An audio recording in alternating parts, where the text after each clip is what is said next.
Okay, so if you're a fan of thrillers, you know the name Frida McFadden. And today, we're diving into her brand new release, a short story that, let me tell you, packs a serious punch, The Housemaid's Wedding. I mean, just take a look at this cover. On one hand, you've got these delicate flowers, the wedding veil, all that good stuff. But then you realize you're seeing it through a keyhole, and then, wait, is that blood? It just perfectly sets the stage for what this story is all about. A day that's supposed to be absolutely perfect is about to go so wrong. So, the story kicks off right where you'd think a wedding story would. Just pure, simple happiness. You know, it's really setting the stage for this picture-perfect fairy tale moment. This is literally how it starts. Today is supposed to be the happiest day of my life. It's not just any old day, right? This is the day our main character has been dreaming of. And that little phrase, supposed to be, man, that's just a brilliant, chilling bit of foreshadowing right there. And it keeps going. Not just the perfect day, but I'm engaged to the man of my dreams. See what the author's doing here? She's really building up this classic, perfect romance, getting us all invested in this idyllic relationship. And it's all just to make the twist, when it comes, that much more shocking. And it's all coming to a head. In a few short hours, I'm going to stand before a judge who will declare us husband and wife till death does us part.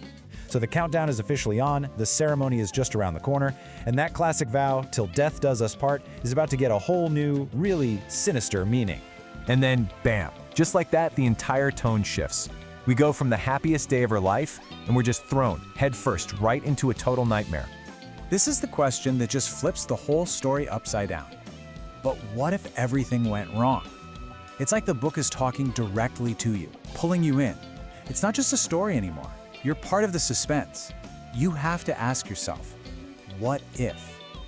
And here it is, the big problem. There's only one problem. Someone out there doesn't want me to live long enough to say my vows. Whoa. Okay, so we're not talking about getting cold feet or having a fight with the in-laws. This is a direct, deadly threat. The problem isn't just a hiccup, it's a potential death sentence. And this image just hammers that point home, doesn't it? You see the hopeful, romantic words right next to what looks like blood spatter. The beautiful vows are literally stained with violence. It's such a powerful visual. It tells you everything you need to know about what's at stake here. Okay, so for all you fans of the series, you're probably wondering, where does this fit into the whole timeline? And if you're new to this whole world, well, this might just be your perfect entry point into a massive phenomenon. So here's the deal. This is basically a short story that acts as a bridge. It's meant to fill in the gap between Book 2, which was The Housemaid's Secret, and the upcoming Book 3, The Housemaid is Watching. Think of it as a special treat for all the dedicated readers out there. And hey, if you're not familiar with Frida McFadden, let's just pause for a second and talk about the huge scale of her success. We're not just talking about any author here. She is an absolute powerhouse.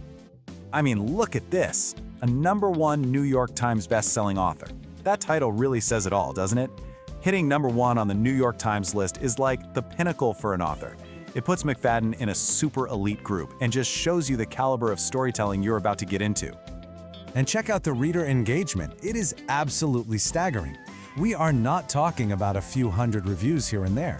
We're talking over 94,000 ratings on Amazon and almost 300,000 on Goodreads. That is a massive, super dedicated fan base. And you know what? That massive fan base is definitely showing up for this one. The proof is right here. As of this week, this little short story is already sitting at number 13 on the Amazon charts. That just goes to show you how hungry readers are for more from this world. Okay, so let's circle all the way back to the heart of the story. Now that we have all this context, that central question, will she survive, it just becomes even more intense. This isn't just some plot point, it's a genuine life or death cliffhanger. And this line is just chilling. And if I'm not careful, they may very well get their wish. It's that feeling of powerlessness, you know? The control is completely out of our hero's hands. The threat doesn't feel like a maybe. It feels like it's going to happen if she makes one single wrong move. It just leaves you holding your breath. So at the end of the day, this is the mystery we're left chewing on. Who wants to stop the wedding? Who is this someone? What in the world is their motive? And are they going to succeed? Well, there's only one way to find out. You've got to read the story. So there you have it, a quick look into the absolutely thrilling setup of The Housemaid's Wedding. It's got love, it's got suspense, and it's got a deadly secret at its core. The link to this book is in the video description.